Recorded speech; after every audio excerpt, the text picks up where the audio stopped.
Vamos, por favor, una vez más al Evangelio de Mateo,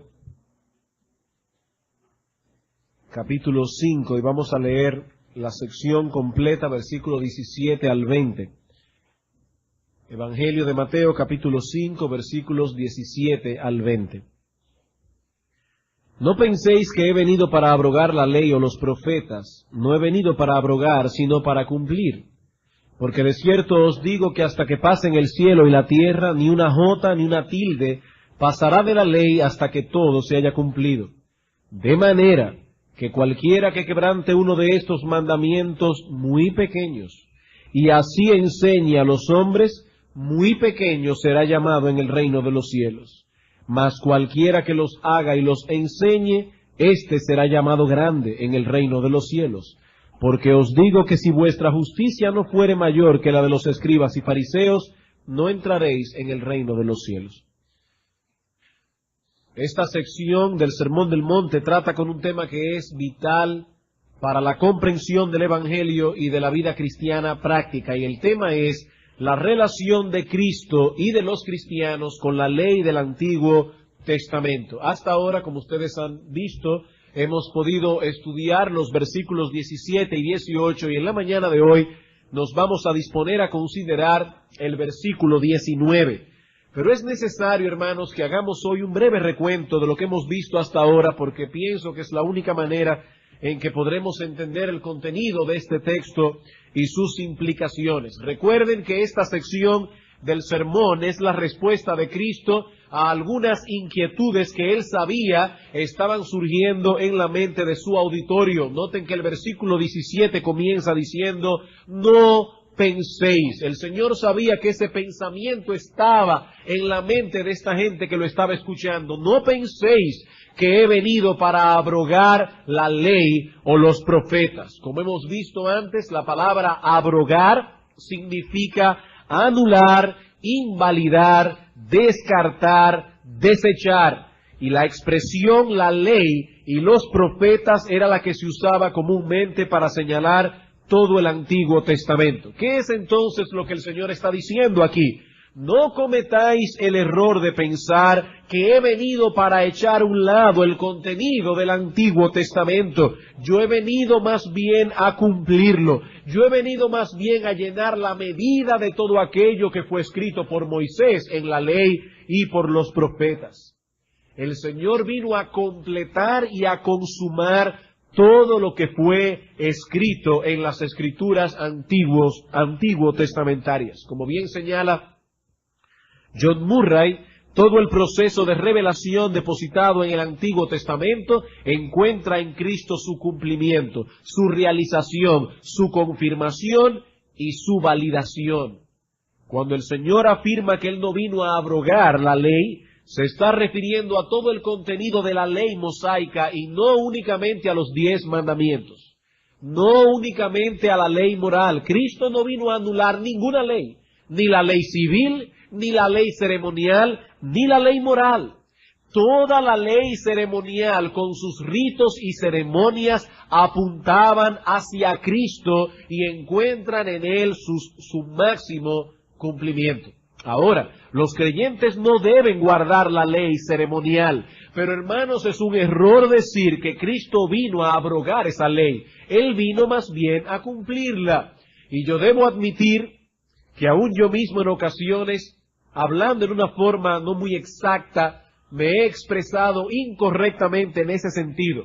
Si vamos a ser precisos teológicamente hablando, no debemos decir que la ley ceremonial fue abolida. No debemos decir que la ley ceremonial fue abrogada. Debemos decir más bien que esa ley cayó en desuso por haber cumplido su cometido. Todo cuanto vemos en el Nuevo Testamento no es otra cosa que una revelación completa de lo que encontramos en el Antiguo.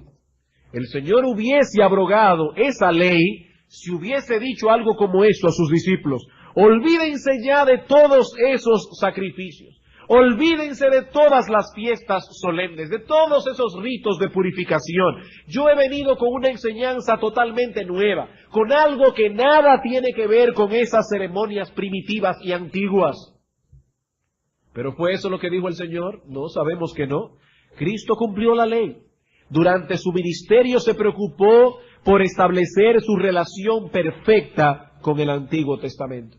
Hermanos, ¿por qué no tenemos ahora que hacer sacrificios de corderos y de machos cabríos? Porque el sacrificio que hizo Cristo en la cruz del Calvario engloba todos aquellos sacrificios y los lleva a su máxima expresión. Cristo no desechó los sacrificios, los cumplió. ¿Por qué no debemos ahora circuncidarnos? Porque en el nuevo pacto Dios opera una circuncisión mejor al quitar de nosotros el dominio que el pecado ejercía sobre nuestra voluntad. Eso es lo que el apóstol Pablo llama en Colosenses capítulo 2, versículo 11, la circuncisión de Cristo. Ya no tenemos que celebrar la fiesta de la Pascua. ¿Por qué? Porque como dice el apóstol Pablo en 1 Corintios capítulo 5, nuestra Pascua, que es Cristo, ya fue sacrificada por nosotros. Y así podemos seguir con todas las demás leyes. Esas leyes ya no atan al cristiano. No porque Cristo las haya echado a un lado, sino más bien porque Él es la culminación, la consumación de esas leyes. Él no las descartó, sino que las llevó a su máximo esplendor, cumpliendo en su persona lo que estas ceremonias significaban. Quedaron en desuso porque el Señor cumplió a la perfección la realidad de la que esos ritos y ceremonias no eran más que una sombra. Esa ley cumplió su cometido. Ahora, ¿qué podemos decir acerca de los 10 mandamientos? ¿Cuál es la relación de los discípulos de Cristo y el Decálogo? Para responder esa pregunta debemos hacernos otra pregunta. ¿Cumple esa ley, los 10 mandamientos, la ley moral, el Decálogo, para no quedar dudas? ¿Cumple esa ley algún cometido en el día de hoy? Cristo dijo que ni una jota, ni una tilde pasará de la ley hasta que todo se haya cumplido.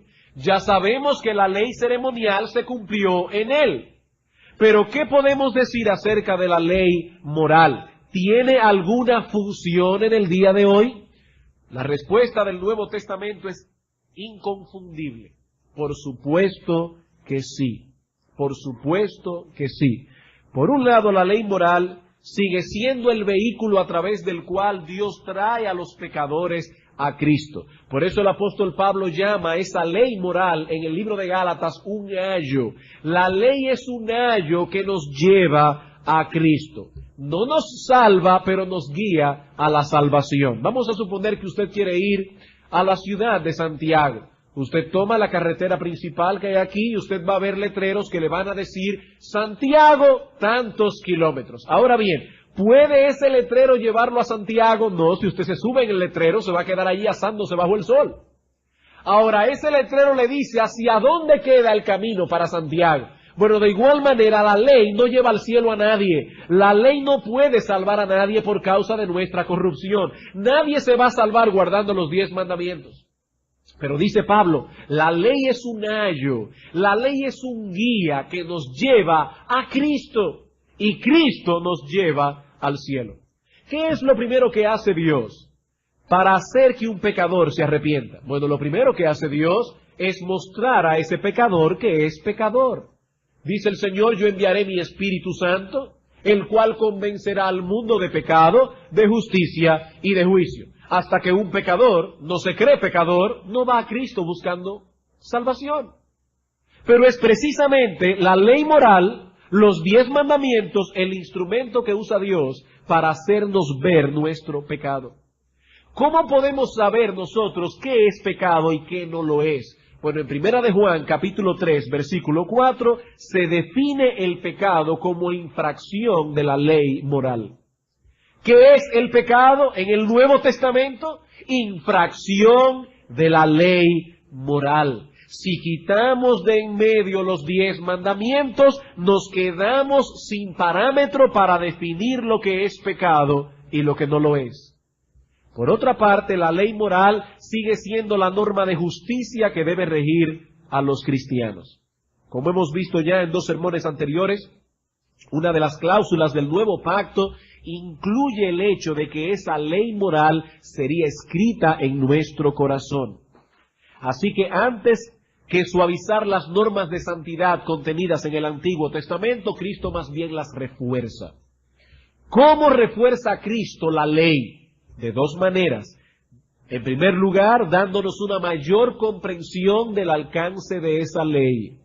Y en segundo lugar, proveyéndonos a través de su Espíritu la capacidad de cumplirla. En Ezequiel capítulo 36, versículos 26 y 27 encontramos la siguiente promesa: os daré un corazón nuevo y pondré un espíritu nuevo dentro de vosotros y quitaré de vuestra carne el corazón de piedra y os daré un corazón de carne y pondré dentro de vosotros mi espíritu. ¿Para qué? Para que andéis en mis estatutos y guardéis mis preceptos y los pongáis por obras. Hermanos, Cristo vino a hacer posible que los suyos pudiesen poner por obra los preceptos y estatutos contenidos en la ley. El doctor Martin Lloyd-Jones dice lo siguiente al respecto: el propósito de la gracia, en un sentido, es capacitarnos para cumplir la ley. Santidad significa ser justo, y ser justo significa cumplir la ley. Por tanto, si su llamada gracia, la gracia que algunos dicen haber recibido, no los lleva a cumplir la ley, es porque no la han recibido.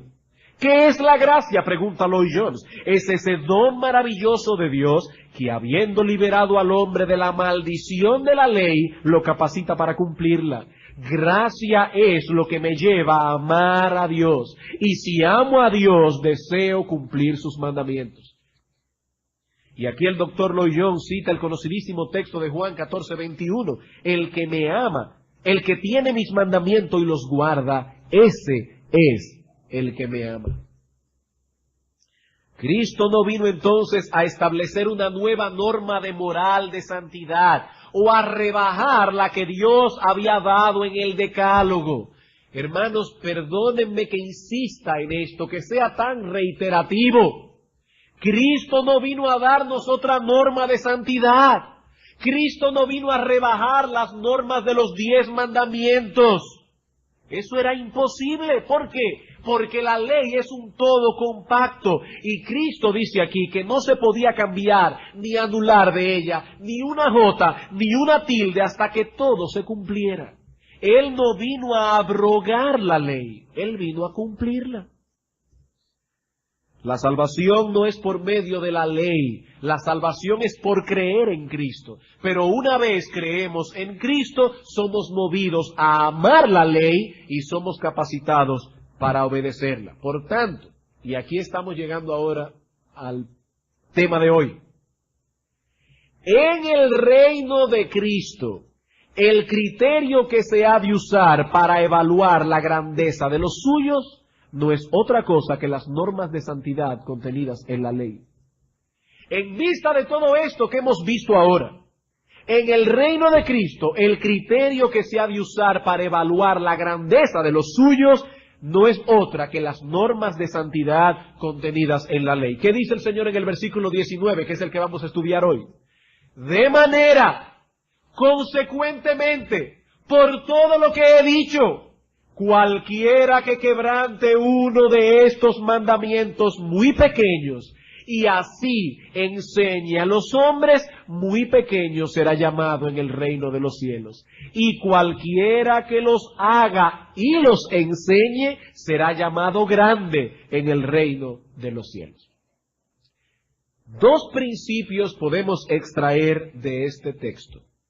Primero, todos los mandamientos de Dios son importantes. Segundo, nuestra posición relativa en el reino de Cristo es determinada por nuestra obediencia a los mandamientos. Dos principios, hermanos.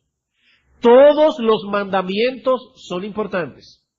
Segundo principio, nuestra posición en el reino de Cristo depende de nuestra obediencia a los mandamientos. Vamos a comenzar a ver estos dos principios por parte. Todos los mandamientos de Dios son importantes. Para algunos puede haber sonado extraño que Cristo hable aquí de mandamientos pequeños, como si hubiese en la ley mandamientos que son más o menos importantes que otros. Para entender la idea que se esconde detrás de estas palabras, debemos tomar otra vez el túnel del tiempo. Tenemos que transportarnos una vez más al momento histórico cuando estas palabras fueron pronunciadas. Los judíos del tiempo de Cristo habían dividido la ley del Antiguo Testamento en dos categorías: mandamientos negativos, mandamientos positivos. Ellos contaron todos los mandamientos negativos que hay en la ley y encontraron que eran 365, uno para cada día del año. Contaron todos los mandamientos positivos de la ley de Moisés y encontraron que eran 248. 248 mandamientos positivos, 365 mandamientos negativos. Y los escribas y fariseos, que eran expertos en meterse en minucias, tenían una fuerte discusión, un fuerte debate para determinar cuál de esos mandamientos en la categoría negativa y en la categoría positiva eran más importantes y cuáles eran menos importantes. Recuerden que en una ocasión se nos narra en Mateo 22 que un intérprete de la ley se acerca a Cristo para preguntarle: Maestro, ¿cuál es el gran mandamiento en la ley? Eso era un motivo de preocupación y de discusión en el tiempo de Jesucristo. Ahora, lo que me llama más la atención es la respuesta que el Señor dio a este hombre.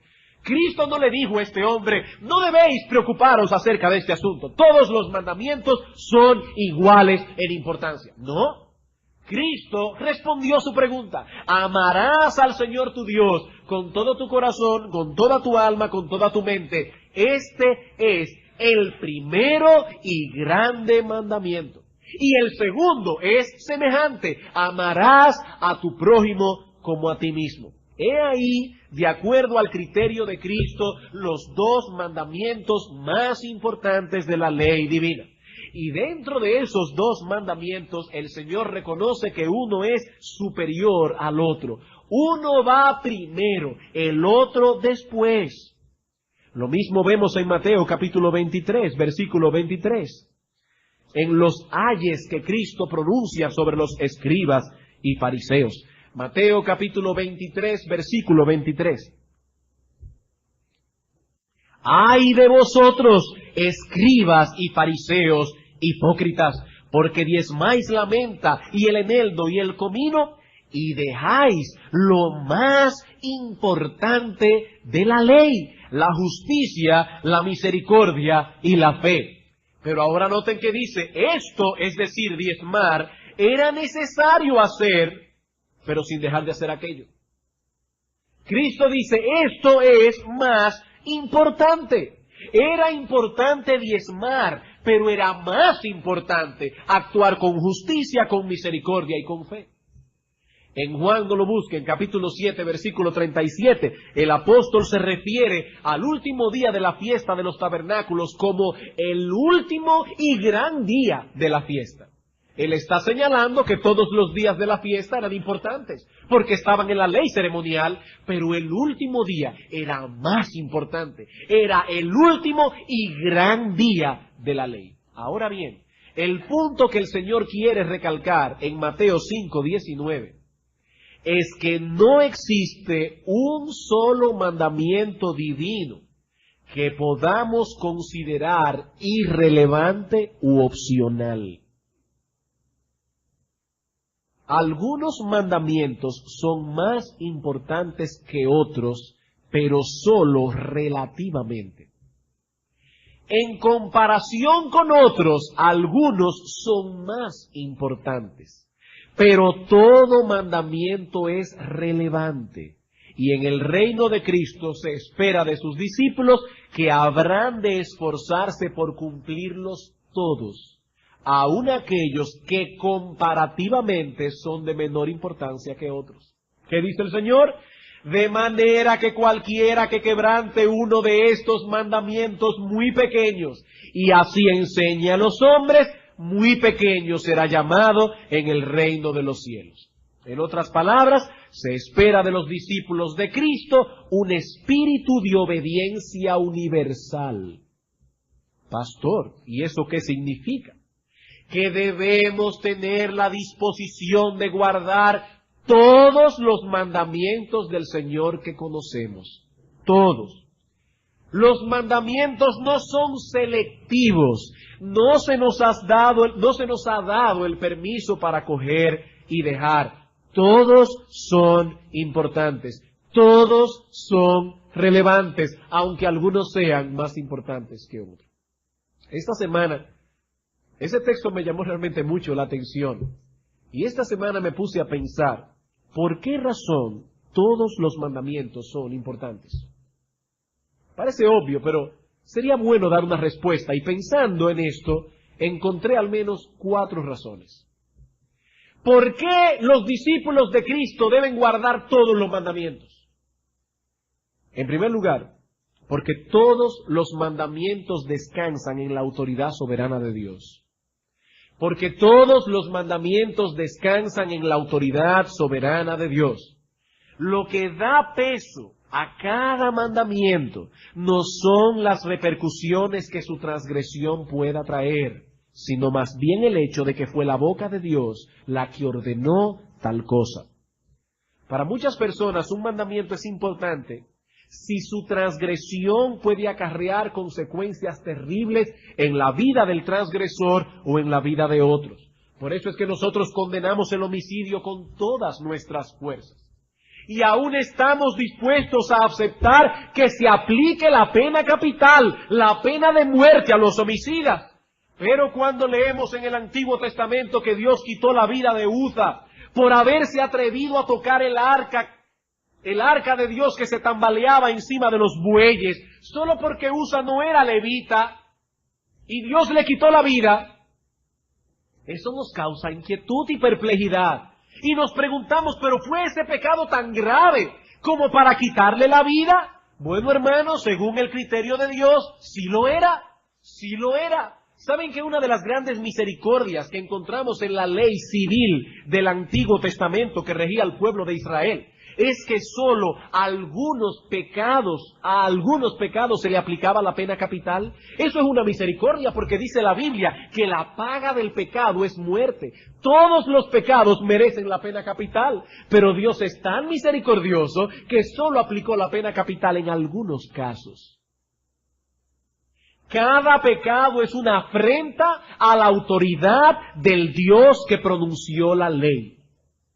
Y por cuanto cada uno de los mandamientos contenidos en las Sagradas Escrituras lleva impreso el sello de la autoridad divina, no existe un solo mandamiento, por pequeño que fuese, que nosotros tengamos derecho a pasar por alto. Un solo mandamiento. Segunda razón. Porque todos los mandamientos se interconectan, se interrelacionan de un modo u otro. Todos los mandamientos. El Señor dijo en Mateo 22:40 que toda la ley y los profetas dependen del mandamiento de amar a Dios y de amar al prójimo. ¿Saben por qué? Porque todo el andamiaje de la ley y los profetas está construido sobre esa base. Y si todo el andamiaje, todo el edificio está construido sobre esa base, es porque todo está interconectado entre sí. A la larga, todo nos llevará de la mano a uno de estos 2 mandamientos. Amar a Dios y amar al prójimo. Todo está interconectado. Hermanos, ¿de qué nos sirve trabajar con la envidia, por ejemplo, si no trabajamos al mismo tiempo con nuestra vanidad? Con el deseo de sobresalir, con el deseo de llamar la atención. ¿Por qué envidiamos a algunas personas? Envidiamos a los que han alcanzado aquello que nosotros deseamos poseer, ya sea riquezas, fama, influencia. Hasta tanto nuestra codicia y nuestra vanidad no sean mortificadas, será imposible para nosotros tratar efectivamente con el mal que está corroyendo nuestra alma. Todo está conectado. ¿Por qué algunos creyentes no disfrutan de contentamiento cristiano? Porque son codiciosos y no se satisfacen con nada de lo que poseen. ¿Y por qué son codiciosos? Porque sobreestiman el valor de las cosas terrenales y creen que ellas pueden darle la felicidad. ¿Y por qué ellos creen eso? Porque tienen una fe débil y por lo tanto no pueden contemplar con los ojos del alma las verdaderas riquezas que aguardan al cristiano. Y sobre todo porque no han encontrado aún el deleite que deben tener en Dios. ¿Ven, hermanos? Si una persona está trabajando con la falta de contentamiento, pero al mismo tiempo no está mortificando su codicia, ni fortaleciendo su fe, ni desarrollando una comunión deleitosa con Dios, está realmente destruyendo con sus pies lo que está trabajando con sus manos. Esa persona nunca tendrá contentamiento cristiano, nunca. Porque todos los mandamientos se relacionan entre sí, todos son importantes. Tercera razón, porque nuestro criterio para evaluar la importancia de los mandamientos es deficiente. Porque nuestro criterio es deficiente. Ya hemos dicho que algunos mandamientos son comparativamente menos importantes que otros, pero no siempre tenemos un criterio apropiado para designar a cada cosa su valor. Por ejemplo, en Éxodo capítulo 28, versículos 33 y 35, Dios ordenó lo siguiente a los sacerdotes: y en sus orlas harás granadas, y entre ellas campanillas de oro alrededor, y estará sobre Aarón cuando ministre, y se oirá su sonido cuando él entre en el santuario delante de Jehová, y cuando salga, para que no muera. El sacerdote tenía unas campanillas en el vestido, y esas campanillas tenían que permanecer sonando todo el tiempo que el sacerdote tuviera en el lugar santísimo. Ahora yo te pregunto, hermano, ¿eso te parece relevante? Supón que tú no hayas leído el asunto de para que no muera, y eso no estuviera allí. ¿Te parece eso relevante? Si el sumo sacerdote entraba en el lugar santísimo y dejaba de tocar las campanillas, moría en el acto. Nosotros podríamos dar algunas razones de por qué esto debía ser así. No hay un solo mandamiento de Dios que sea antojadizo. Pero yo no quiero meterme en eso ahora. El punto aquí es que sepamos las razones o no, debemos descansar en el hecho de que Dios lo ha mandado. Y eso debe ser suficiente para amarrar nuestra conciencia. No sabemos si Aarón pudo comprender el porqué de este mandamiento. Pero ¿había dado Dios a Aarón permiso para pasar por alto aquellos mandamientos que le parecían ilógicos? De ninguna manera. El hecho de que su mente limitada le pareciera irrelevante esto y que no tenía ningún sentido, eso no quería decir que no hubiese una buena razón para el mandamiento. Hermanos, ¿por qué predicar el Evangelio si ya Dios ha decretado desde antes de la fundación del mundo los que se van a salvar? ¿Por qué ir delante de Dios en oración si dice la Escritura que Él conoce nuestras necesidades antes de que nosotros le pidamos? Bueno, podríamos dar varias razones convincentes, pero a la larga la razón principal es esta: porque Dios lo ha mandado. Y sea que conozcamos esas razones o no, nuestra responsabilidad es obedecer. Y la última razón, porque si obedecemos a medias, nos limitaremos a evitar únicamente aquellos pecados que nos traen más inconvenientes. Porque si obedecemos a medias, nos limitaremos a evitar únicamente aquellos pecados que nos traen más inconvenientes. El que solo obedece al Señor en algunas cosas, en realidad no tiene deseo de exterminar el pecado y agradar a Dios, sino más bien está evitando aquellos pecados que puedan acarrearles malas consecuencias o inconvenientes. Y ¿saben una cosa, hermanos? Ese tipo de mortificación no da resultado porque procede de un principio pecaminoso, el amor a sí mismo. Ese tipo de actitud, en vez de debilitar el pecado, la fortalece. Debemos aborrecer el pecado solo porque es pecado y no simplemente porque se trate de algo inconveniente o perturbador. Cuidado, hermanos, el pecado es engañoso y astuto y tratará de alcanzar nuestra voluntad penetrando precisamente por esos lugares donde nuestras convicciones sean más débiles y nuestras conciencias sean menos sensibles. Eso es lo que hacen los piratas de computadoras. Ellos quieren penetrar a ciertas redes de información Por ejemplo, para llegar a las computadoras del Pentágono. ¿Y qué hacen? Ellos se meten por la red, por lugares débiles, y una vez están en la red, tratan de seguir por allí hasta alcanzar los lugares importantes y peligrosos. Una vez el diablo captura nuestra voluntad, le será fácil llegar de un sitio a otro. Entonces, hermanos, ¿cuál es el primer principio que aprendemos de nuestro texto?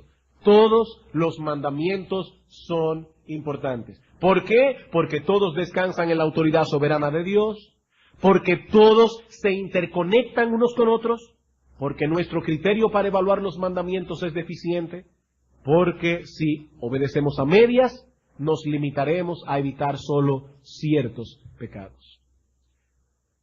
Lo segundo que aprendemos en nuestro texto es que nuestra posición relativa en el reino de Cristo es determinada por nuestra obediencia a los mandamientos. Lo segundo que aprendemos de nuestro texto es que nuestra posición relativa en el reino de Cristo es determinada por nuestra obediencia. Y es indudable, hermanos, que en el reino de Cristo no todos tendrán la misma preeminencia. No, señor. Algunos están llamados a ocupar un lugar de más distinción. Mateo capítulo 18. Mateo capítulo 18. Unos cristianos en el reino de Cristo brillarán con más gloria. Mateo capítulo 18, versículos 1 al 4. En aquel tiempo los discípulos vinieron a Jesús diciendo, ¿quién es el mayor en el reino de los cielos? Y una vez más Cristo no les dijo, olvídense de eso, todos serán iguales. No. Versículo 2. Llamando Jesús a un niño, lo puso en medio de ellos y dijo, de cierto os digo, que si no os volvéis y os hacéis como niños, no entraréis en el reino de los cielos. Así que, cualquiera que se humille como este niño, ese es el mayor en el reino de los cielos.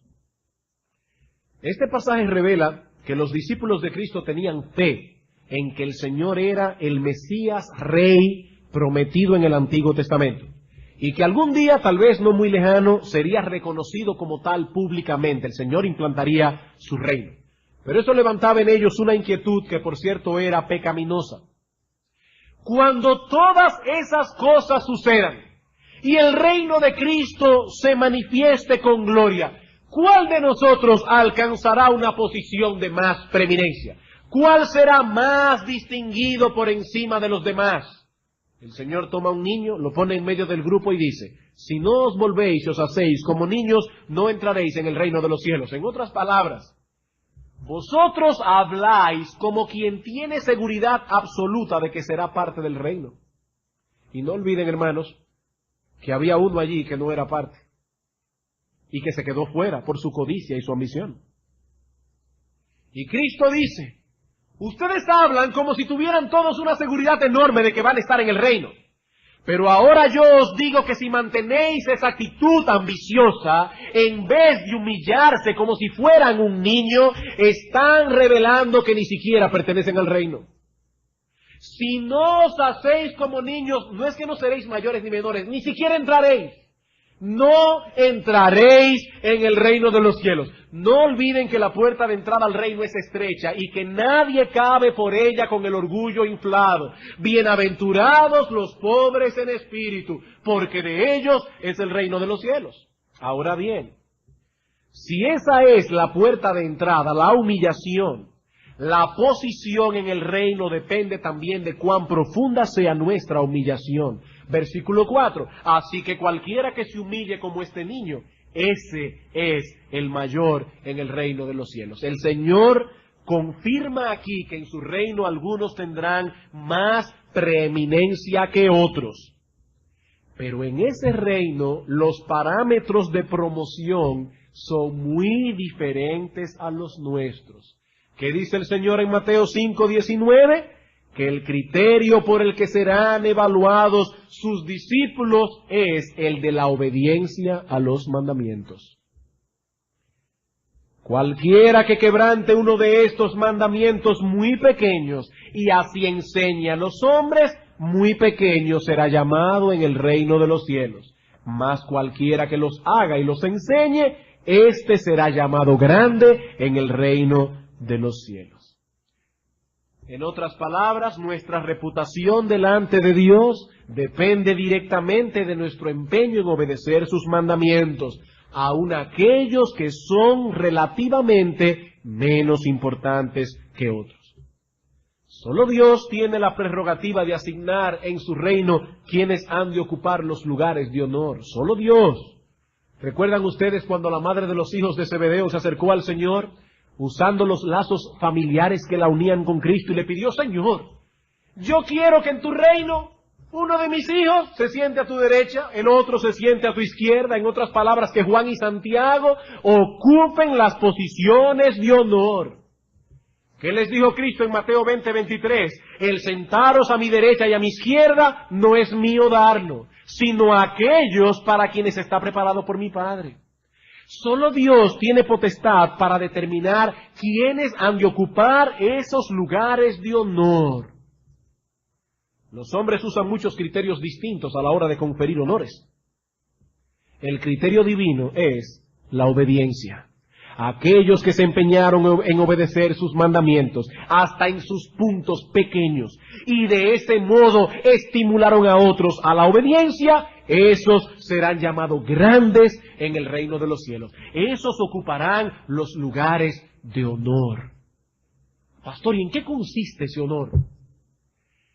Ay, hermanos, lo cierto es que no lo sabemos con toda seguridad, pero debemos suponer que debe ser algo grandioso ser coronado de honor por Dios mismo. Yo no sé lo que es, pero debe ser algo maravilloso. Muchas veces nosotros pensamos que esos lugares de honor serán ocupados únicamente por aquellos creyentes que han hecho cosas grandes para Dios. El apóstol Pablo, Agustín de Hipona, Juan Calvino, Martín Lutero, George Whitefield, Charles Spurgeon. Pero Cristo nos dice que la grandeza en el reino no es determinada por los dones del individuo. Cristo no dice que es determinada por su éxito ministerial. Cristo no dice que es determinada por su popularidad, ni siquiera por haber sido un gran predicador o por haber tenido un ministerio de gran alcance. De hecho, Cristo dice en el mismo Sermón del Monte que muchos predicadores irán al infierno. Muchos me dirán en aquel día: pero Señor, Señor, y en tu nombre no echamos fuera demonios, y en tu nombre hicimos milagros, y en tu nombre profetizamos. Y yo les declararé: nunca os conocí, apartaos de mí, hacedores de maldad. Nada de eso determina la grandeza de un hombre en el reino de los cielos. Hermanos, esta promesa es para ti, esta promesa es para todo creyente, y el criterio es la obediencia. Aquellos que no fueron tan cuidadosos y en su descuido fueron un mal ejemplo para otros y dieron la impresión de que algunos mandamientos podían ser pasados por altos, que no tenían que ser obedecidos con tanto empeño, esos, si es que son cristianos, ocuparán un lugar de menor importancia en el reino de los cielos. El lugar de honor está reservado para todos aquellos que mantuvieron un espíritu de obediencia universal. Aquellos que respetaron los mandamientos de Dios solo porque eran los mandamientos divinos. Aquellos que se preocuparon por ver ese mismo espíritu en sus demás hermanos en la fe, que no se conformaron ellos mismos por obedecer, sino que se empeñaron porque los demás obedezcan también. Ellos obedecieron y enseñaron a otros a obedecer. Hermanos, esos irán al salón de la fama en el reino de Cristo. Y no por un corto tiempo, como ocurre aquí con las glorias terrenales, sino por los siglos de los siglos. Hermanos, estamos hablando de cosas que tienen repercusiones eternas. Bien, creo que esto ha explicado el contenido del texto. Pregunta ahora para concluir, no para terminar, sino para concluir. ¿Qué aprendemos de todo esto, hermanos? ¿Qué aplicaciones prácticas podemos extraer de todo esto? Primera aplicación práctica. No es un legalista aquel que se preocupa por obedecer a Dios hasta en los más mínimos detalles. Primera aplicación práctica. No es un legalista aquel que se preocupa por obedecer a Dios hasta en los más mínimos detalles. Hay muchos cristianos en la iglesia que son tildados de legalistas porque se preocupan por mantener ese espíritu de obediencia universal a los mandamientos de Dios. Porque son meticulosos en su obediencia. Pero hermanos, eso es lo que Cristo está mandando aquí. Eso no es necesariamente legalismo. Somos legalistas cuando nos apegamos y queremos que otros se apeguen a mandamientos que Dios no ha dado en su palabra.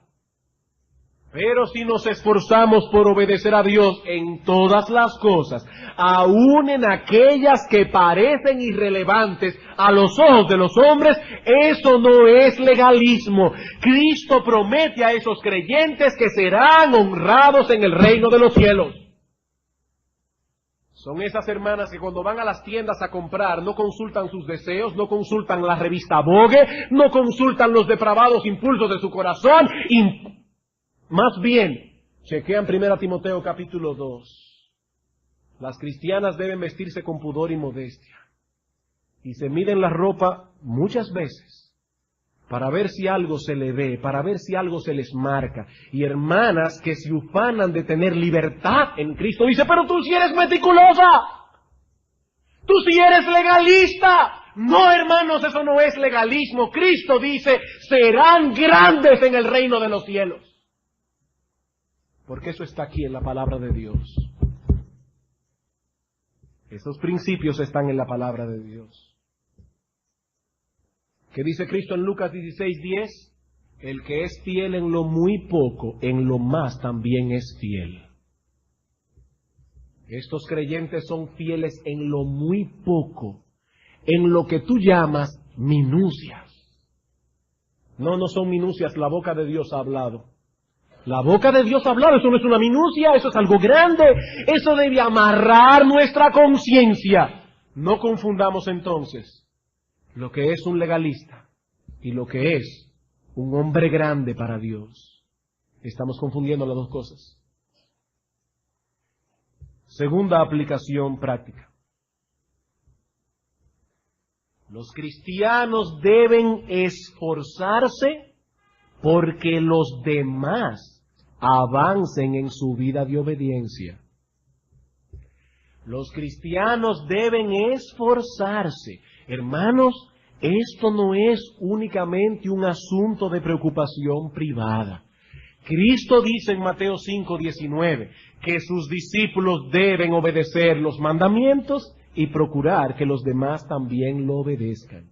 ¿Por qué? Porque es la misma norma para todo el mundo. Hay libertad cristiana, pero solo en aquellas cosas en que Dios no ha legislado, como veíamos esta mañana. Un creyente no está en libertad de casarse con un inconverso. Un creyente no está en libertad de dejar de venir a la iglesia en el día del Señor cuando se le antoje. Un esposo no está en libertad de dejar de amar a su esposa. Una esposa no está en libertad de dejar de someterse a su marido. Dios ha legislado sobre esas cosas y su legislación es una atadura para todo aquel que profesa ser cristiano. Así que nadie se ampare en la libertad cristiana para desobedecer estos mandamientos, ni tampoco para dejar de amonestar a aquellos que profesan ser cristianos y aún así los desobedecen. Yo no me voy a meter con él. Yo sé que no está viniendo a la iglesia, pero él es libre. No, él no es libre. Él es esclavo de Cristo. Y él está violando un mandamiento que Cristo ha dado en su palabra. Es tu deber tomar esta persona y amonestarla y hacer todo lo que esté a tu alcance para que ande en los estatutos del Señor. Ese es tu deber, él no es libre. Como dice John Murray, debemos resistir el veneno virulento del individualismo que tolera en otros la indiferencia y la desobediencia que no podríamos justificar en nosotros mismos. Si tú no puedes justificar esa desobediencia ni esa apatía en ti mismo, ¿por qué la justificas en otros? Y sigue diciendo John Murray, de la misma manera que debemos resistir la tendencia a tolerar en nosotros mismos lo que condenamos en otros. Desde el momento que comenzamos a ser complacientes con los pecados de los otros, ya hemos comenzado a debilitar nuestra propia atadura a la santidad de los mandamientos de Dios. Hermano, escucha esto otra vez. Desde el momento que comenzamos a ser complacientes con los pecados de los otros, ya nosotros estamos aflojando también las ataduras. Hermanos, el espíritu individualista de la época, que lleva a los hombres a despreocuparse de los demás, no debe tener cabida en la iglesia de Cristo. ¿Saben cómo podemos llamarle a eso? El espíritu de Caín. ¿Recuerdan ustedes cuando Dios llamó a Caín y le dijo, Caín, ¿dónde está tu hermano? ¿Saben lo que le respondió este malvado, este perverso? ¿Soy yo acaso guarda de mi hermano? ¿Soy yo acaso guarda de mi hermano? ¿Y saben lo que dicen las Escrituras acerca de Caín, que era del maligno? Nosotros sabemos, dice Juan en su primera carta, que hemos pasado de muerte a vida en que amamos a los hermanos. El que no ama a su hermano permanece en muerte. Todo aquel que aborrece a su hermano es homicida como Caín. Y sabéis que ningún homicida tiene vida eterna permanente en él. El que no se preocupa viendo cómo su hermano se desliza de los mandamientos divinos, ese individuo no ama a su hermano. Y si no ama a su hermano permanece en muerte. Y si permanece en muerte no es cristiano. Es lo que Juan está diciendo aquí. Nuestro empeño debe ser que nuestra obediencia a los mandamientos de Dios, hasta en los más mínimos detalles, sea un estímulo para otros. Ese debe ser nuestro empeño. Hermanas, de cierta edad cronológica y en el Evangelio, ¿qué dice Tito capítulo 2?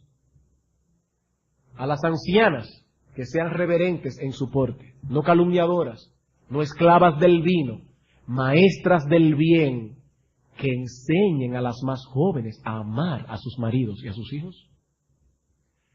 En otras palabras, que cuando las hermanas jóvenes te vean, hermana amada en el Señor, ellas perciban de ti ese espíritu y aprendan de ti a amar a sus maridos y a sus hijos, a ser cuidadosas de su casa. ¿Ustedes creen que una hermana está enseñando a las más jóvenes a ser cuidadosas de su casa si se pasa mucho tiempo fuera de ella? No, está siendo un mal ejemplo. Está siendo un mal ejemplo. No se está encargando de su casa. Está dejando el asunto en manos del servicio. El servicio limpia, el servicio cocina, el servicio baña a los niños. ¿Qué ejemplo es ese, hermanas? ¿Qué ejemplo es ese? Dice la Escritura, el que quebrante uno de estos mandamientos y su mal ejemplo esté siendo un estímulo para otros, ese será llamado pequeño en el reino de los cielos. Tal vez te esté dando mucho estatus en el mundo el estar en el medio. Para Dios, eso no tiene valor. Eso no tiene valor. Tercer principio. En nuestra evaluación de los hombres, debemos usar los mismos criterios de Dios. Cuando vamos a evaluar los hombres, debemos usar los mismos criterios de Dios. En otras palabras, debemos honrar a quienes Dios honra. Y Dios no ha prometido honrar a los ricos y poderosos de este mundo. Dios no ha prometido honrar a los inteligentes. Dios no ha prometido honrar a los que son hermosos. Dios no ha prometido honrar a los que tienen muchos dones. Dios ha prometido honrar a aquellos que obedecen sus mandamientos y estimulan a los demás a obedecerlos. Y ahora yo te pregunto, hermano mío, ¿son esos los criterios que usas a la hora de evaluar a los hombres? ¿Cuáles son los criterios que usas, por ejemplo, para elegir a tus amigos? ¿Cuáles son? ¿Los eliges únicamente porque pertenecen a tu medio social? ¿Porque te provee cierta gloria, cierto estatus, cierto brillo humano estar cerca de ellos? ¿O porque percibes en ellos ese espíritu de obediencia universal del que hemos estado hablando? Hermano, ¿son tus amigos un estímulo para ti? ¿Eres tú un estímulo para ellos? David escribió en el Salmo 119, versículo 63, compañero soy yo de todos los que temen a tu nombre y guardan tus mandamientos. Esos son mis compañeros. Cuando voy a elegir mis amistades íntimas, ese es mi criterio. Y yo te pregunto, hermanos, ¿puedes tú decir lo mismo? ¿Ese es el criterio que tú usas al evaluar a los hombres?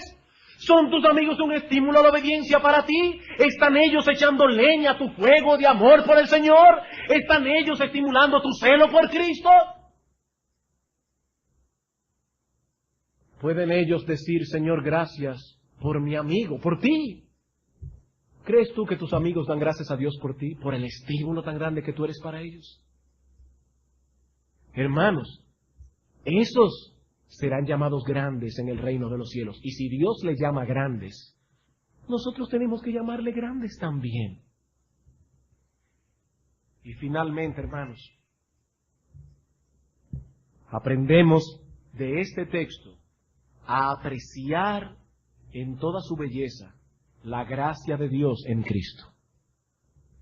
Apreciamos la gracia de Dios en Cristo. Estudiando estas cosas en esta semana, uno se pone a pensar cuán corto quedamos de lo que Dios exige. Hermanos, cuán cortos quedamos. Por eso no hemos hablado aquí de que el cristiano obedece a la perfección todos los mandamientos conocidos de la palabra de Dios. Eso no es lo que estamos diciendo. Aquí estamos hablando de tener un espíritu o disposición a obedecer todos esos mandamientos. A no pasarlos por alto así por así. Pero eso es una lucha a muerte con la corrupción que aún mora en nosotros. Y en esa lucha a veces somos derrotados. A veces somos derrotados. Pero cuán bueno es saber que tenemos un camino abierto hacia el Calvario, donde encontramos una fuente inagotable de perdón y que nuestra salvación no depende de nuestra obediencia, sino únicamente de la bendita gracia de Dios. Así que alabado sea Dios, que hizo descansar nuestra salvación en la obediencia perfecta de Cristo. Si no fuese por Él, estaríamos irremisiblemente perdidos. Hermanos, que el Señor nos ayude a desarrollar un espíritu de gratitud profunda que nos estimule cada día a una obediencia más meticulosa. Que Dios nos ayude a desarrollar un espíritu de gratitud profunda que nos estimule cada día a una obediencia más detallista y meticulosa a todos los mandamientos de Dios. Vamos a orar.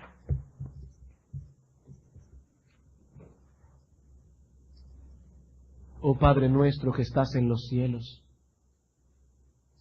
bendito Señor y Dios, una vez más gracias por tu palabra. Gracias por las cosas que hemos aprendido hoy.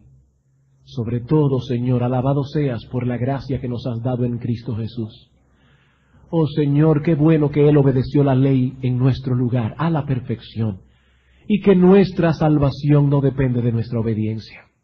Pero ayúdanos, oh Señor, porque es nuestro deseo, cuando lleguemos al reino de los cielos, no solamente traspasar aquellas puertas de perla, sino también escuchar tu voz diciendo, bien, buen siervo y fiel, en lo poco fuiste fiel, en lo mucho te pondré, entra en el gozo de tu Señor. Oh Dios, pon ese peso en cada uno de los miembros que componen esta iglesia. Te lo suplicamos en el nombre de Cristo Jesús.